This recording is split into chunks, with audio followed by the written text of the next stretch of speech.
इस चैनल का उद्देश्य किसी भी जाति, धर्म, मजहब की धार्मिक भावनाएं, आस्था को आहत करना नहीं है, बल्कि हमारा उद्देश्य समाज में फैले अंधविश्वास, पाखंड, कुरीतियों, भेदभाव, छुआछूत से लोगों को आजाद कर वैज्ञानिक दृष्टिकोण को बढ़ावा देना है। हमारे संविधान का क्लॉज एच हमें इस कर्तव्य पालन की आज्ञा देता है।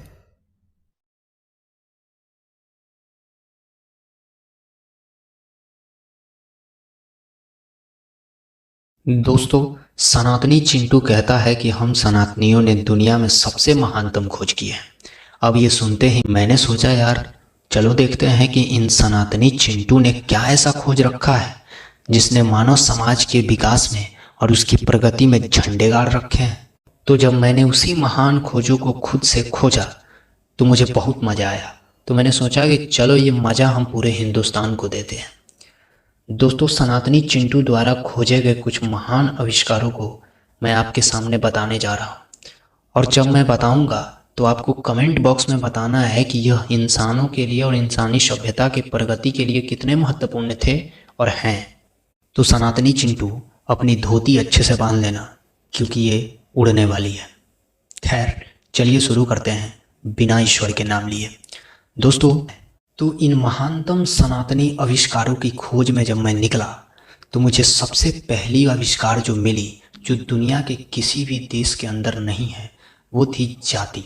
जी हाँ, वही जाति व्यवस्था जिसके अंदर जन्म से ही एक इंसान को यह तय कर दिया जाता है कि तुम उच्च वर्ण से आते हो या निम्न वर्ग से आते हो, तुम्हें किसके साथ बैठना है, किससे अपना शरीर टच कराना है यानी छुआना है, और किसके थाली में किसके साथ बैठ के खाना है और पानी पीना है।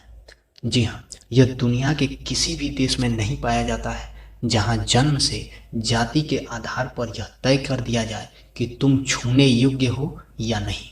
अगला सनातनी आविष्कार की खोज में जाने से पहले मैं आपको विज्ञान का ज्ञान देना चाहता हूँ।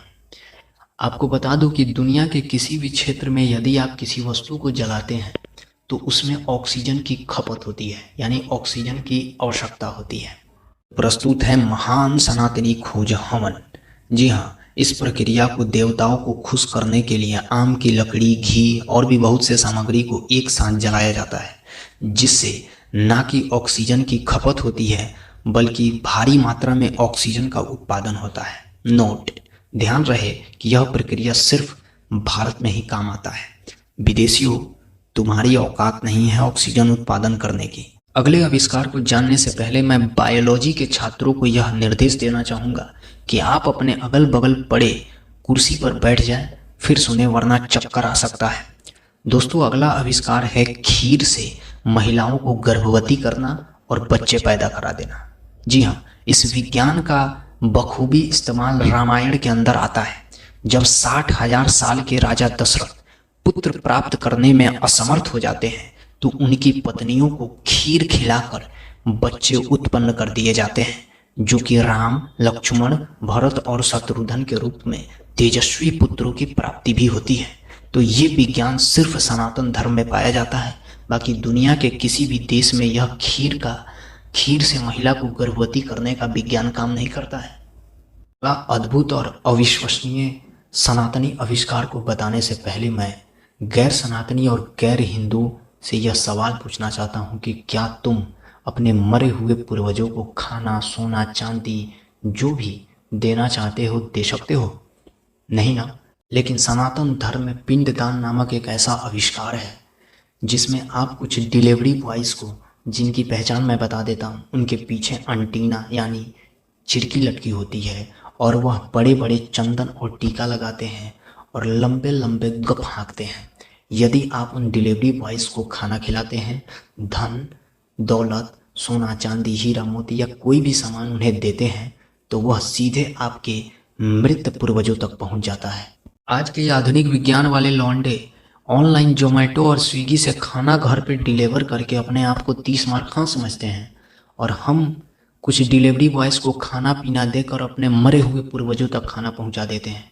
इतना शानदार विज्ञान हम सनातनियों ने खोजा है तुम्हारी औकात हमारे इस विज्ञान के सामने कुछ? Last but not the least विज्ञान को जानने से पहले, यदि आपने प्रकाश, गति, गुरुत्वाकर्षण, वायुमंडल का विज्ञान का अध्ययन किया है तो आपके उस अध्ययन और इस आधुनिक विज्ञान के सिद्धांतों का चिथड़ा उड़ने वाला है, क्योंकि सनातन के पता नहीं किस विज्ञान के दम पर एक छोटा सा बंदर का बच्चा 15 लाख डायमीटर वाले सन को खा गया, यानी निगल लिया। तो इस विज्ञान को समझने के लिए आउट ऑफ बॉक्स सोचना पड़ेगा। अगर आपने सोच लिया है तो कमेंट में बता दीजिए, क्योंकि अब मेरा भी माथा हैंग हो रहा है। ईश्वर से दूर रहें, हमेशा सुरक्षित रहें और चमकते रहें।